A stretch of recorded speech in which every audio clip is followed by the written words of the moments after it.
Capacity to treat is 7,000 MLD, about 20% of the sewage. सरकारी आंकड़े कहते हैं 72% ऑफिशियली ट्रीटेड, मगर बाकी के लोग कहते हैं 50% ट्रीटेड। जो भी है, आपकी capacity to treat and the total sewage that you are treating कोई 14% है आज। 14% of the total waste that is being generated, sewage that is being generated। तो आपकी नदियां तबाह नहीं होंगी तो क्या होंगी अगर ये हालत है?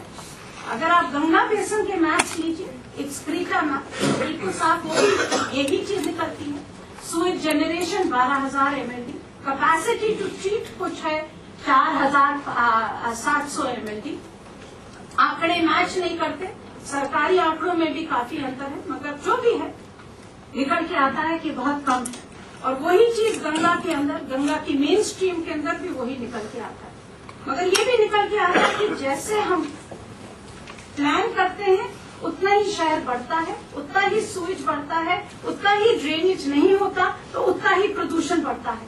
तो जब तक हम ये चक्र से नहीं निकलेंगे तब तक हम कुछ नहीं कर पाएंगे। ये हमने कुछ आंकड़े रखे हैं कि किस तरह से ट्रीटमेंट कैपेसिटी है, इसको तो आप छोड़ दें, मगर खाली अगर आप ये आंकड़ा देखें कि दिल्ली के अंदर अगर आप यमुना, गंगा, सारा जो बेसिन का अगर आप देखें तो पूरी जो सूएज ट्रीटमेंट कैपेसिटी है 50% पूरी गंगा बेसिन की ट्रीटमेंट कैपेसिटी इस शहर के अंदर 50%। और उसका जैसे मैंने कहा उसी के कारण आज यमुना गंदा नाला बनी हुई है। तो अगर 50% पूरे गंगा बेसिन की ट्रीटमेंट कैपेसिटी एक शहर के अंदर और उससे भी नदी साफ नहीं हुई तो मेरा मानना यह है कि आपका जो हार्डवेयर सोल्यूशन है ये नहीं चलेगा, आपको एक नया तरीका निकालना पड़ेगा। क्योंकि आप जितना हार्डवेयर प्लान करते हैं उतना ज्यादा प्रदूषण बढ़ता जा रहा है। और जैसे मैंने कहा, क्योंकि अंतर बढ़ता है शहर के अंदर, गरीबी बढ़ती है शहर के अंदर, तो ड्रेनेज नहीं होती जिससे आप उस मलमूत्र को कंट्रोल कर सकें। आपके पास प्लान नहीं होता कि जो ट्रीटेड वेस्ट है उसको किस तरह से डिस्पोज करें, और शहर पैसा नहीं दे पा रहा है और नहीं दे सकता अपने सफाई के लिए।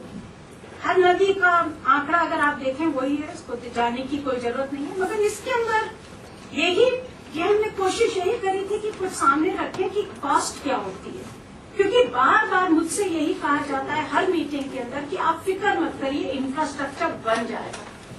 मगर जहां इंफ्रास्ट्रक्चर हम सब जानते हैं कि आप कैपिटल कॉस्ट भी दे दीजिए, मगर ऑपरेशन और मेंटेनेंस कॉस्ट अगर नहीं होगी, आपके पास इलेक्ट्रिसिटी नहीं होगी उस स्वीज ट्रीटमेंट प्लांट को चलाने के लिए, तो वो नहीं चल पाएगा। तो ये कॉस्ट के हमने कुछ आंकड़े तैयार करे हैं।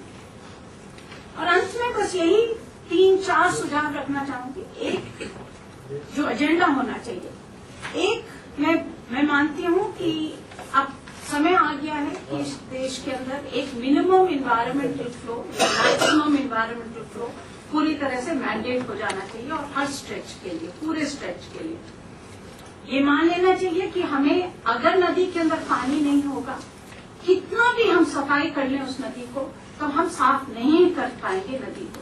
आप बस आंकड़े देख लीजिए कि 30 BOD आपका नेशनल स्टैंडर्ड है अभी की discharge into a water body. मगर दिल्ली के अंदर, क्योंकि यमुना के अंदर बिल्कुल पानी नहीं होता, वजीराबाद से जितना पानी है निकाला जाता है, ओखला बराज तक खाली शहर का वेस्ट नदी के अंदर जाता है।